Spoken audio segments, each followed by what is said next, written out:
villages that are suffering from high-speed traffic, breaking them up. In this little example, the war memorial and entry to that park, simply isolated, has no relationship to the street. And very slight changes in the way that streets are configured, removing the center lines, just giving a bit of emphasis to place, can make such a transformation. It's extraordinary in the way that drivers behave and respond to their surroundings.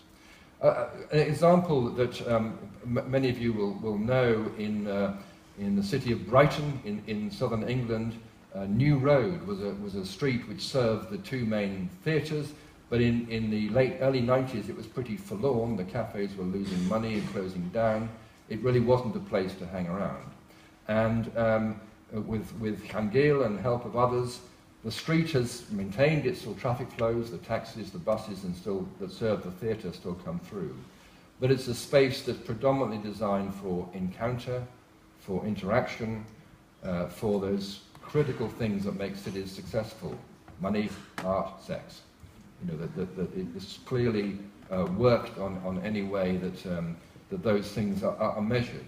And we've discovering that in the smaller town, trying to do the sort of things that PPS is doing with its Main Street program, small towns across America or Britain or Europe. This is a little city called Preston in Lancashire.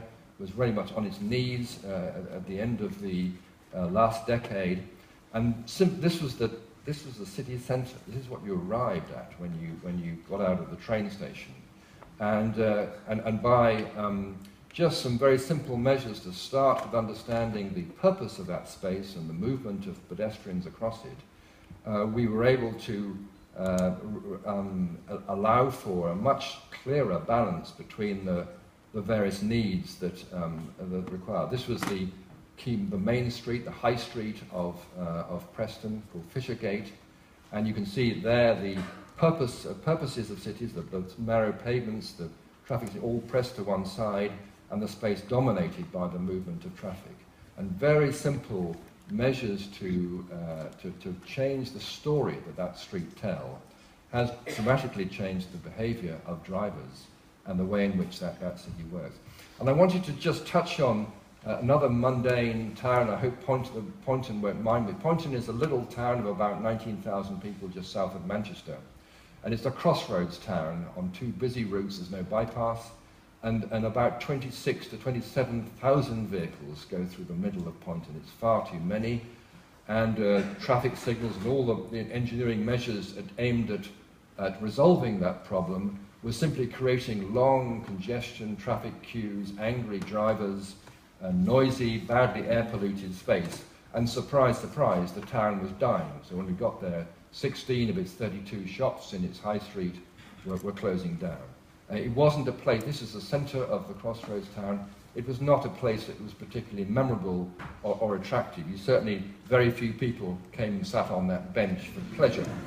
And we discovered that by rethinking that junction as a place first and foremost, a place of distinctive, we removed every trace of traffic engineering, the signals, the signs, the road markings, the barriers, everything, reduced the amount of space given to the carriageways from 3 lanes to 1 on an approach, and by transforming the entry points into the village, changing the speed profile.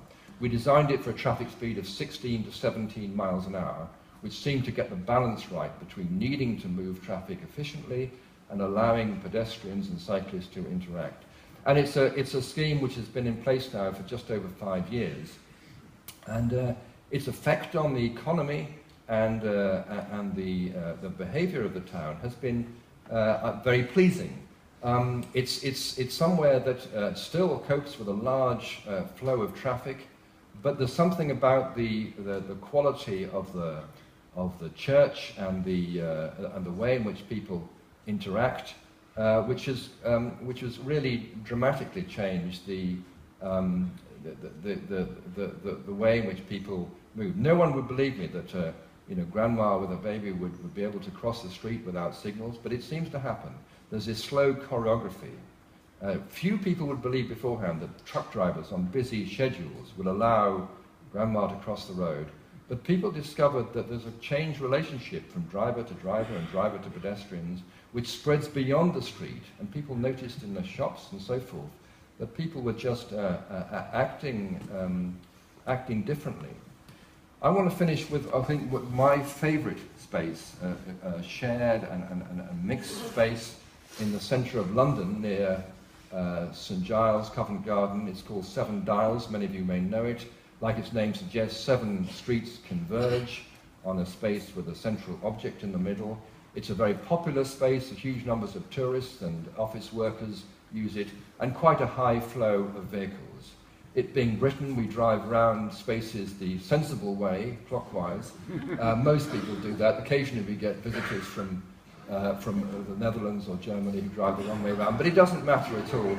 It gives the driver something to it's a space which has somehow managed to create a balance between its various needs. And I think this issue of equality, of reducing the discrimination to create the key element of cities, namely civility. And if this will work, I wanted to take you into just a quick view of that space, and you'll see that the pedestrians don't take a lot of notice of the traffic, they just get on with doing whatever they're doing. But you notice that the drivers are sitting slightly further forward in their seats, very aware of the individual circumstances of the people around them, the way in which what they expect to do, and the particular circumstances.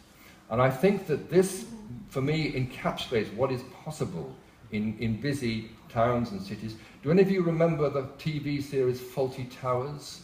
Remember the Major? That was Fawlty. Well, I think he's still going. He's 20 years older now and he's getting a little slow, but he's still going. And if, like all of us, he has a senior moment and forgets where he is, it doesn't matter. Because something about that space has changed the expectations and behaviour of the taxi driver. And it seems to me that that possibility in terms of placemaking is something that we can reverse much of the clear problems that we have of legacy of dominance by traffic in ways that doesn't actually discriminate or disadvantage traffic, but gives us cities that we can dream of a different future. So I'll leave you there if that's all right to think. Thank you.